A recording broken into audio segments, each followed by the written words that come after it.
Lo que sí me gustaría que pusieras atención es a la conclusión de esta perícopa que leemos en el Evangelio en la Santa Misa en esta ocasión, porque se trata de un texto apocalíptico. Estos últimos versículos del 40 al 43 son un texto apocalíptico. ¿Qué tal? Me da mucho gusto saludarte una vez más en tu programa Pasión por el Evangelio, en el que semana a semana hacemos un análisis bíblico de la lectura del Evangelio del domingo.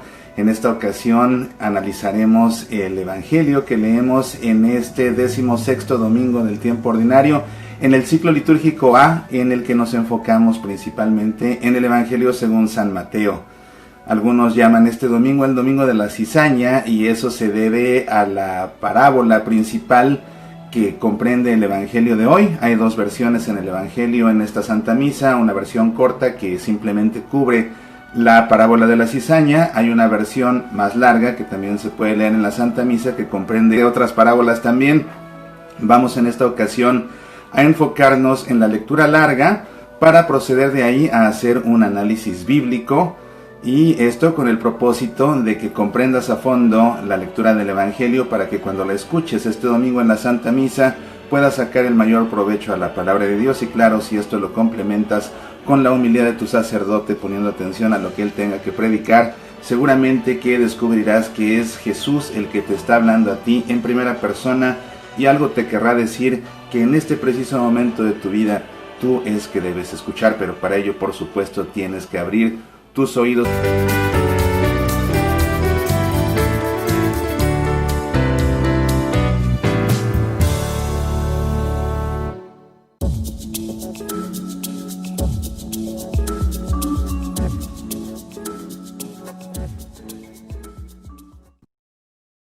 A la mesa del Señor, comprendiendo la Santa Misa, una conferencia en la que te explico paso a paso todo lo que hacemos en la Santa Misa, con un detalle que todas las personas que han asistido a esta conferencia en vivo o a través de internet están de acuerdo en afirmar que nunca participar en la Santa Misa ha vuelto a ser igual. Descarga el audio o el video de esta conferencia en el sitio semillasparalavida.org. Medita, aprende, apasionate por nuestra fe. ¿Qué te parece si ya empezamos a hacer nuestro ejercicio? Como siempre, vamos a leer primero el Evangelio, después vamos a realizar el análisis bíblico y vamos a concluir con un momento de oración. Pues bien, vamos a ponernos así en presencia del Padre, y del Hijo, y del Espíritu Santo. Amén. El Evangelio según San Mateo nos dice lo siguiente. Jesús propuso a la gente esta parábola. El reino de los cielos se parece a un hombre que sembró buena semilla en su campo. Pero mientras todos dormían, vino su enemigo, sembró cizaña en medio del trigo y se fue. Cuando creció el trigo y aparecieron las espigas, también apareció la cizaña. Los peones fueron a ver entonces al propietario y le dijeron: Señor, ¿no habías sembrado buena semilla en tu campo? ¿Cómo es que ahora hay cizaña en él? Él les respondió: esto lo ha hecho algún enemigo. Los peones replicaron: ¿quieres que vayamos a arrancarla? No, les dijo el dueño, porque al arrancar la cizaña corren el peligro de arrancar también el trigo. Dejen que crezcan juntos hasta la cosecha, y entonces diré a los cosechadores: arranquen primero la cizaña y átenla en manojos para quemarla, y luego recojan el trigo en mi granero. Otra parábola les propuso. El reino de los cielos es semejante a un grano de mostaza, que tomó un hombre y lo sembró en su campo. Es ciertamente más pequeña que cualquier semilla, pero cuando crece es mayor que las hortalizas y se hace árbol, hasta el punto de que las aves del cielo vienen y anidan en sus ramas. Les dijo otra parábola.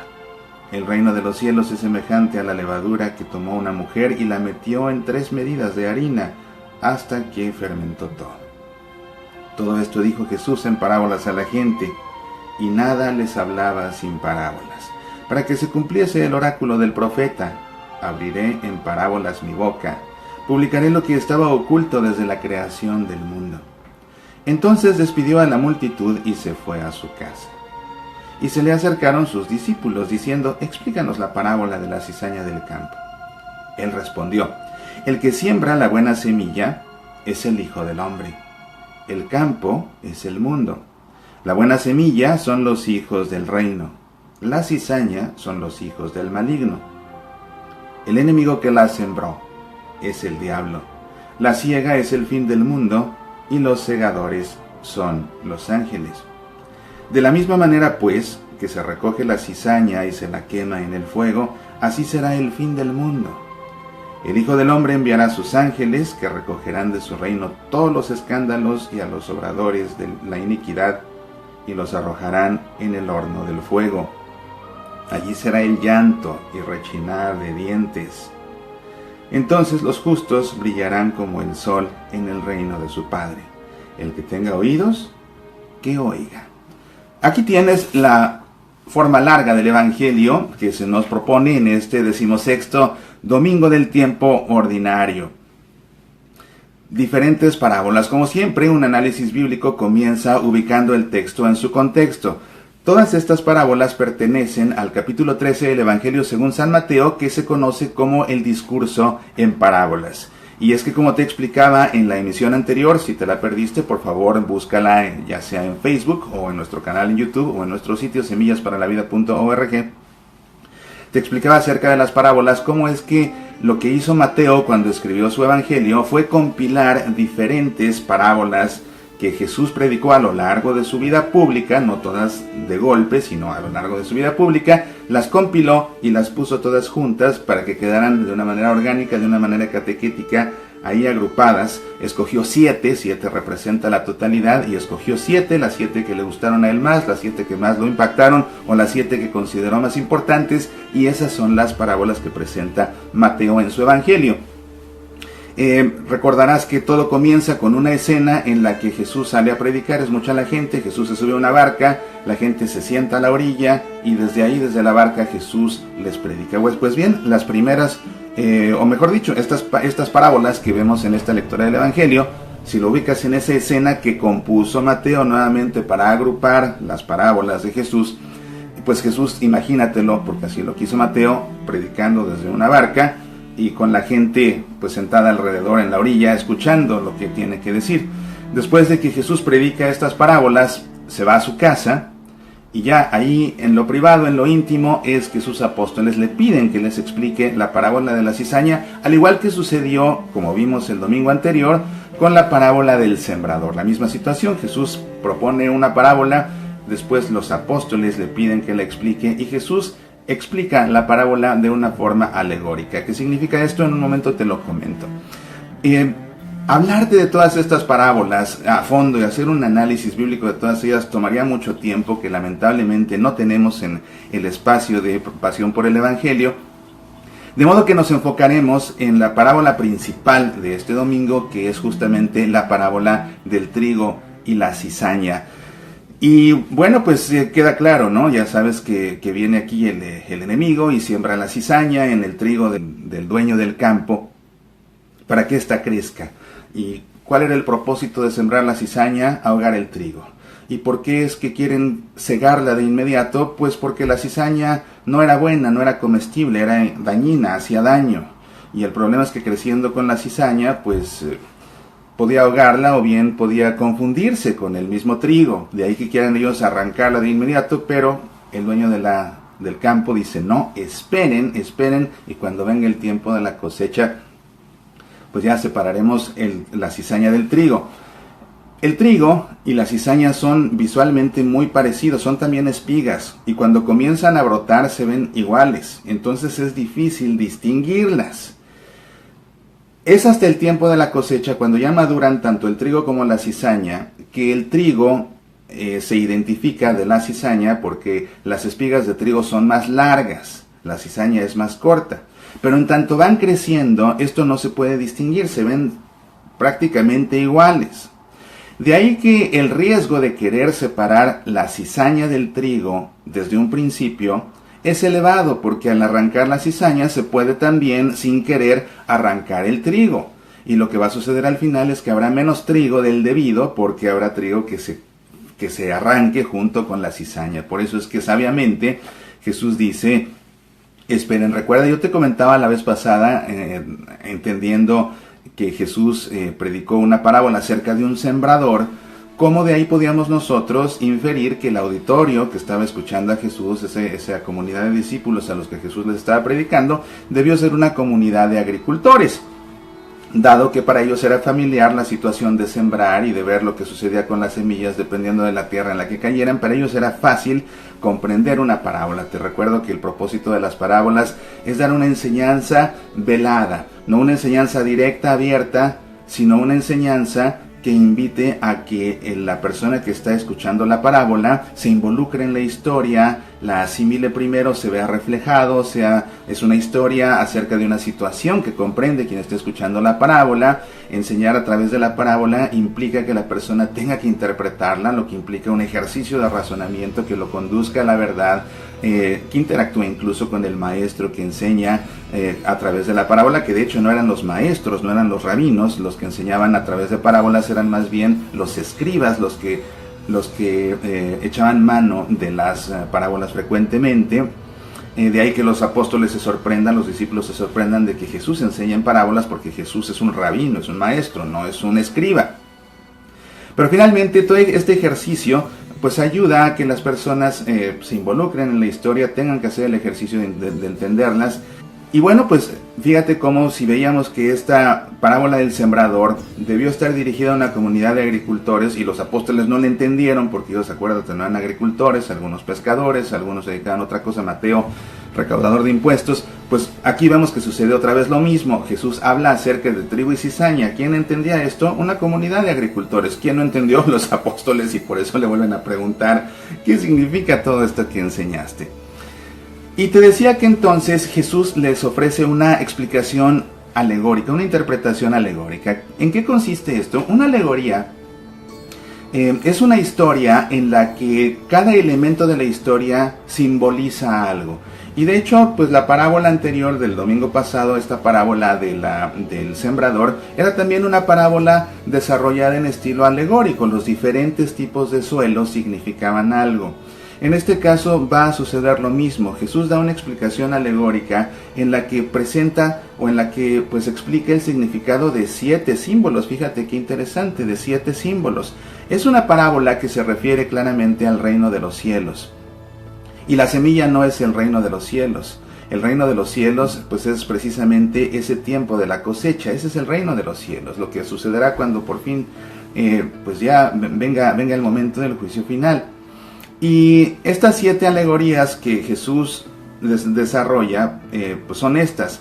El que siembra la buena semilla es el Hijo del Hombre. El campo es el mundo. La buena semilla son los hijos del reino. La cizaña son los hijos del maligno. El enemigo que la sembró, que sembró la cizaña, es el diablo. La siega es el fin del mundo y los segadores son los ángeles. Esas son las 7 alegorías de esta parábola del trigo y de la cizaña.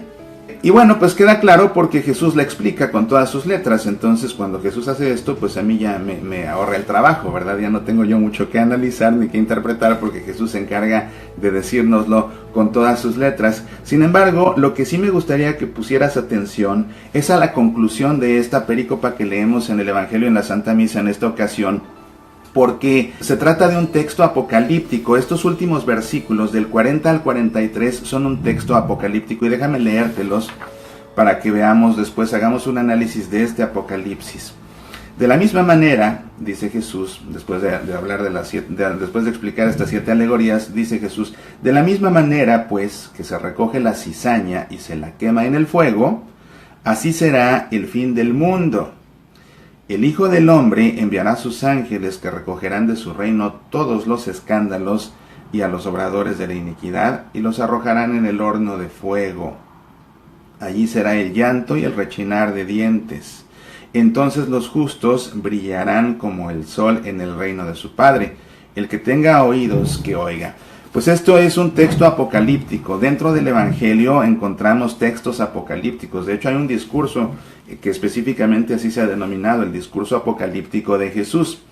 ¿Qué es un apocalipsis? Tal vez cuando tú escuchas la palabra apocalipsis te imaginas el último libro que aparece en la Biblia, que no fue el último libro que se escribió de la Biblia, pero es el último que aparece una vez que se organizaron los diferentes textos de la Biblia, pues quedó en último lugar el libro del Apocalipsis por su temática, sobre todo que habla de lo que sucede al final de los tiempos, por eso aunque no fuera el último en ser escrito se colocó al final.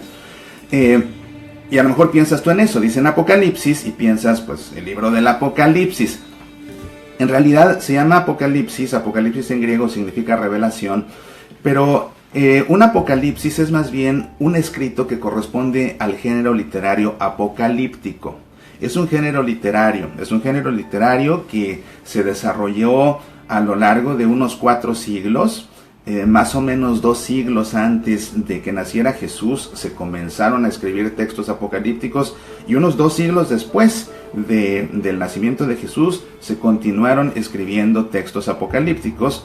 Y bueno, Jesús, conocedor de la escritura, conocedor del estilo apocalíptico, echa mano en ocasiones, y sobre todo esto lo vemos en el Evangelio según San Mateo, echa mano Jesús en ocasiones de algunos de los símbolos apocalípticos para dar algún discurso, para dar alguna enseñanza, como sucede aquí. Podemos decir que en la Biblia la literatura apocalíptica comienza con el libro del profeta Daniel. Ese es el primer apocalipsis que aparece en la Santa Biblia, el libro de Daniel. Y para poder comprender los apocalipsis que aparecen en la Santa Biblia, hay que partir siempre de la apocalíptica de Daniel, porque los símbolos que emplea el profeta Daniel van a ser repetidos posteriormente en los diferentes textos apocalípticos de la Biblia, sobre todo en el libro del Apocalipsis, ese gran libro del Apocalipsis con el que termina la Biblia, pues muchos de los símbolos del profeta Daniel los vamos a ver empleados aquí, y eso mismo hace Jesús aquí, también echa mano él a símbolos, o a uno de los símbolos que empleó Daniel en su momento. Los textos apocalípticos se escribieron usualmente en un tiempo de persecución, y la idea era que el pueblo de Dios estaba siendo perseguido, sufrían una persecución muy fuerte, y de ahí que se escribiera usando símbolos para que el texto fuera una especie de texto en clave, que el enemigo no entendiera, que no pudiera comprender. Parecían historias misteriosas, historias fantásticas, pero el enemigo no podía entenderlas porque estaban escritas en esta clave que solamente el pueblo de Dios podía entender porque estaba familiarizado con estos símbolos. Esa era una de las razones por las que se escribían los apocalipsis con símbolos. Y entonces, pues te digo, comprender estos símbolos del profeta Daniel ayuda a comprender los textos apocalípticos de más adelante.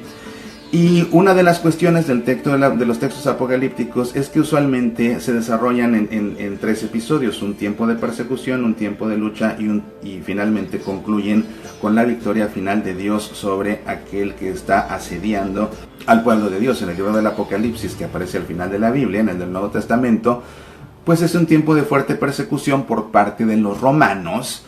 Y de ahí que sea un mensaje precisamente para alentar a los cristianos a que no teman, porque por fuerte que sea la persecución, finalmente Dios se va a imponer, va a vencer al perseguidor, va a vencer al opresor, va a vencer al tirano, y el que prevalecerá será el reino de Dios, será el pueblo de Dios, será la comunidad de los creyentes. Por cierto, ya que te estoy hablando de esto, te invito, como ya lo he hecho en otras ocasiones, a que leas mi libro 666, el criptograma apocalíptico. Este libro pues es un libro muy interesante, es de hecho un bestseller, es un bestseller en Amazon México.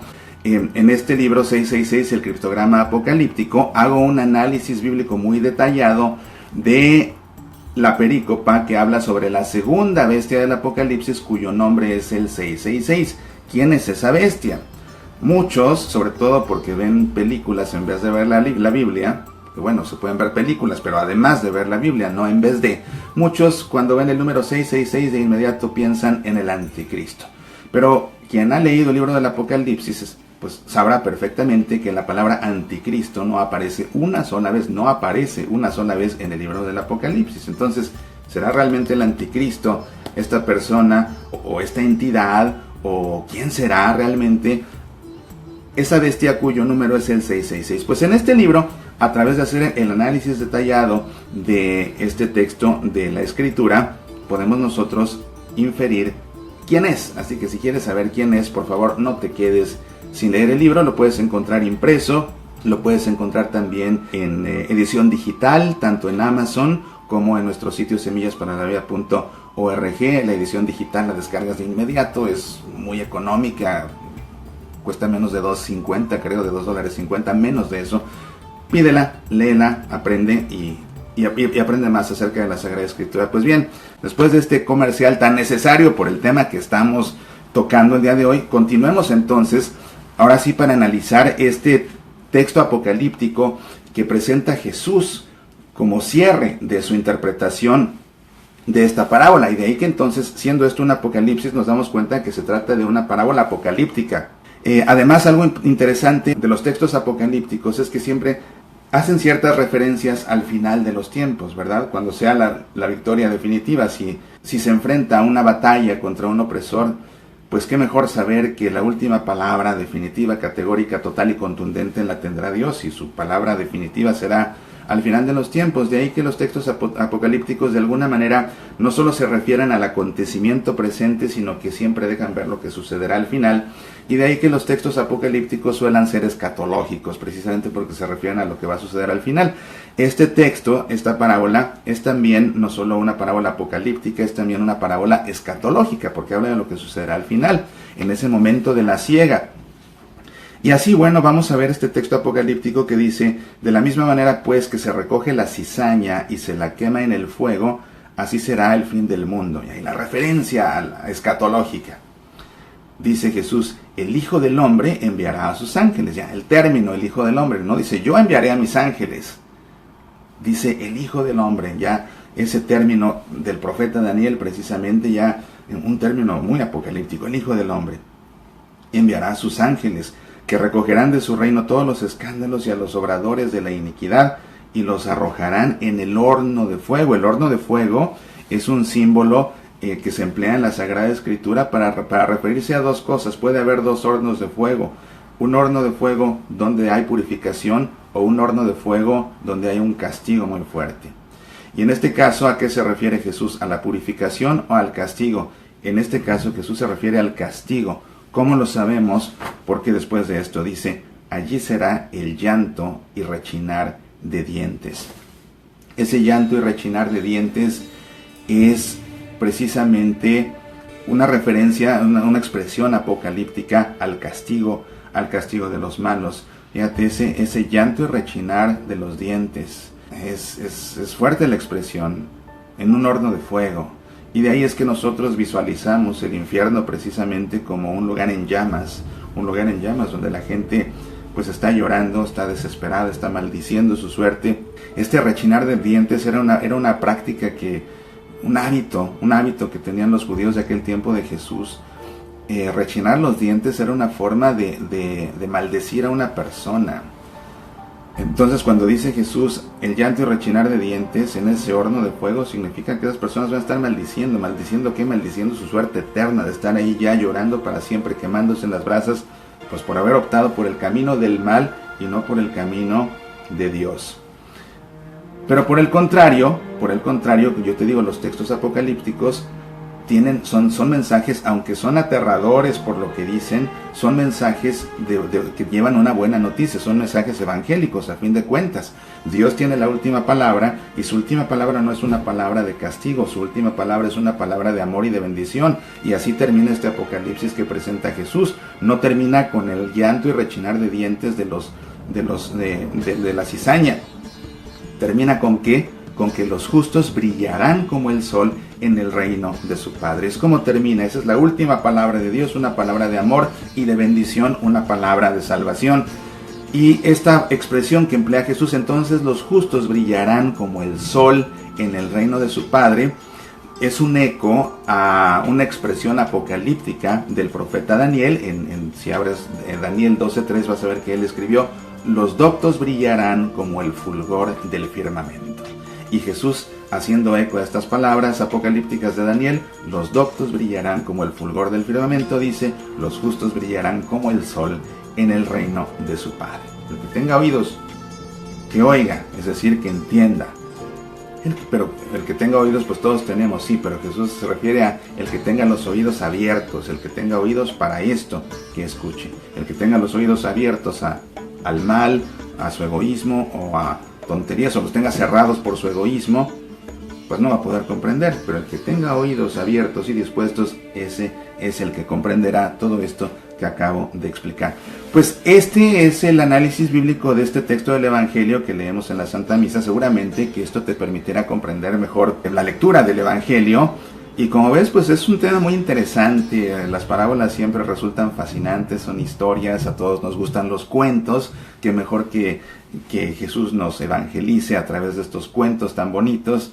Y ojalá tuviéramos tiempo de profundizar en el resto de las parábolas, pero pues eso tomaría mucho tiempo, tal vez, pues no sé, ya veremos qué hacer, pero por el momento se nos acaba el tiempo de nuestro análisis. Así que con esto te invito a que hagamos una pequeña reflexión sobre la palabra de Dios, porque la palabra de Dios tiene que resonar en nuestro interior.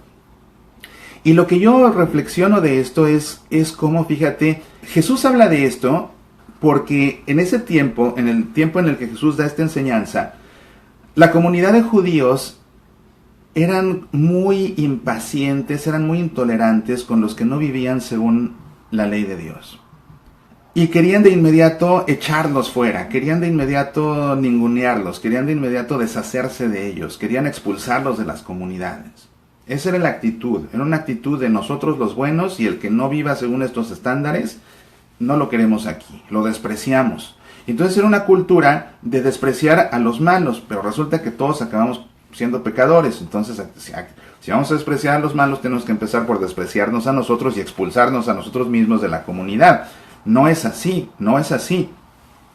Y de ahí que Jesús dé esta enseñanza para que les quede claro que la voluntad de Dios, que es el dueño del campo, no es deshacerse de inmediato de la cizaña, es dejar que crezca, dejar que crezca. Dejar que crezca, porque además en una de esas cizañas se puede convertir en trigo. Lógicamente no sucede en el campo, pero alegóricamente hablando eso puede suceder. Y aparte porque no se puede identificar de buenas a primeras quién es quién. ¿Cómo sabes que es? ¿Cómo sabes que lo que tú quieres quitar como trigo, como cizaña, no acaba siendo trigo? Entonces espérate. El trigo va a superar a la cizaña en tamaño. La cizaña se va a quedar aquí, el trigo va a llegar acá. Entonces espérate. Si te parece que el trigo, o si te parece que la espiga es cizaña porque la ves pequeña y la quieres cegar, bueno, pues ¿cómo sabes que no es realmente, aunque parezca cizaña, todavía está creciendo porque realmente es trigo? Entonces no puedes eliminar de tajo a todo el que te parezca cizaña. Es lo que Jesús les está diciendo. No puedes eliminar de tajo a todo lo que te parezca cizaña porque te puedes llevar al trigo. Lo que hace el dueño del campo es esperarse porque él sabe que finalmente se distinguirá el trigo de la cizaña. Así que no se puede andar cortando. Y lo que yo reflexiono de esto es que, no somos santos, pero estamos llamados a la santidad y nos esforzamos por vivir según Dios. Así que es válido decir que nosotros no somos cizañas. Si estás viendo este programa, si te estás dando tiempo en tu fin de semana para aprender acerca del Evangelio, si ya llegaste hasta aquí en el programa, significa que te interesa la palabra de Dios, porque te interesa Dios, porque te interesa tu vida de fe. De modo que perteneces al trigo. Pero la realidad es que date cuenta cómo vivimos en medio de la cizaña. Y todas esas semillas que siembra el maligno están creciendo a nuestro derredor y a veces parece que nos ahogan. Y de pronto parece que no hay para dónde voltear más que al cielo, porque todo a nuestro derredor nos encontramos con gente que está tanto a favor del aborto, y con gente que está a favor de la ideología de género, y con gente que está a favor de muchas situaciones que van en contra de los 4 valores fundamentales que son el bien, el amor, la verdad y la belleza.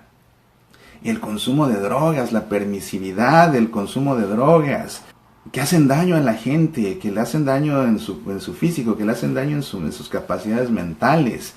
La persecución religiosa en Medio Oriente, que le está costando la vida de manera terrible y cruel a tantísimas personas. Esta cultura ahora que está creciendo, hay que poner el dedo en la llaga. Es el evangelio de los tatuajes. Te digo, todo lo que contraviene el bien, el amor, la verdad y la belleza va en contra de los valores esenciales, de los valores fundamentales que son universales. No importa la cultura, no importa la religión, siempre todos los valores dependen del bien, del amor, de la verdad y de la belleza. Cuando me refiero a los tatuajes, pues es algo que va en contra de la belleza. Y así podemos ver cómo poco a poco todo este sinnúmero de antivalores sembrados por el maligno, pues de pronto nos rodean y de pronto parece hasta que nos ahogan. Y es entonces que nosotros tenemos que permanecer pacientes y con confianza en Dios, tratando de seguir creciendo y esforzándonos por seguir creciendo, para que cuando llegue el momento de la siega claramente se vea que aunque sea por tantito salimos más adelante porque nos esforzamos y que nosotros pertenecemos al trigo y no a la cizaña. Pero qué desesperante a veces es sentirnos así tan agobiados por esa cizaña. El mensaje de Jesús es paciencia, paciencia. Dios es el que tiene la última palabra. Y fíjate que aunque la última palabra de Dios sea una palabra de amor y de bendición y de salvación, Jesús no omite la fuerte realidad de que la cizaña, que es fruto de las semillas del maligno, tiene un destino muy fuerte. Será quemada en un horno de fuego, donde será el llanto y el rechinar de los dientes. Y eso también es palabra de Dios. Ni me lo estoy inventando yo, ni te lo estás imaginando tú. Jesús lo dijo con todas sus letras. Y fíjate que ya no lo dice de manera simbólica, lo dice ya cuando está explicando los símbolos de aquella parábola. Enseñanzas fuertes de Jesús, pero al mismo tiempo enseñanzas de aliento. No nos desesperemos por desesperante, agobiante, asfixiante que llegue a ser la cizaña a nuestro derredor. La cizaña hace daño, no la probemos, no comamos de esa cizaña que crece a nuestro derredor. Nutrámonos mejor con el trigo que sí alimenta, que es el de todos aquellos que se esfuerzan por cumplir con la voluntad de Dios. ¿Qué te parece si todo esto que hemos aprendido, todo esto que hemos reflexionado, lo interiorizamos un momento y como siempre lo ponemos en el corazón y desde ahí nosotros ahora nos dirigimos al Señor en un momento de oración? Para ello te pido, como es costumbre, que por un instante cierres tus ojos, pongas tu mano sobre tu corazón y en tu interior hagas eco a estas palabras.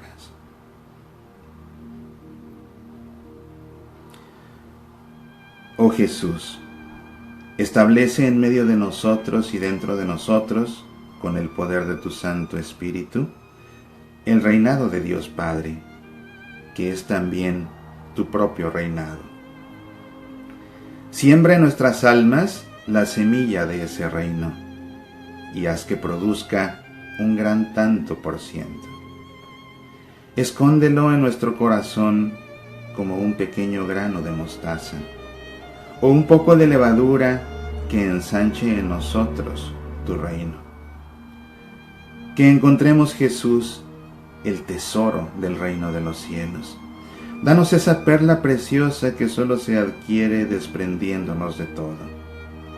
Permite que la espiga de nuestra vida crezca con esplendor a pesar de la cizaña que nos rodea.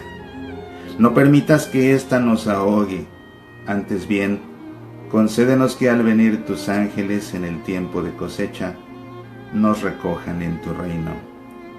Amén. En el nombre del Padre, y del Hijo, y del Espíritu Santo. Amén. Muchas gracias de nuevo a todos ustedes que han pasado este tiempo interesados en aprender acerca del Evangelio, interesados en comprender la palabra de Dios. Abran sus oídos y escucharán, es lo que dice Jesús. El que tenga oídos que escuche. Pues aquí nos vemos la próxima semana. Recuerda que tenemos una cita todos los días en nuestro programa de radio Semillas para la Vida, que puedes escuchar a través de tu estación de radio católica o a través de nuestro sitio semillasparalavida.org, y el próximo fin de semana para seguir aprendiendo juntos acerca de la palabra de Dios y tratando de crecer nuestra fe y tratando de apasionarnos más y más y más por la palabra que Dios nos ha querido revelar. Te deseo que tengas no solo un domingo, sino también una semana llena de bendiciones, y más te deseo que seas tú mismo una bendición para los demás. Gracias por tu atención. Apasionate por nuestra fe.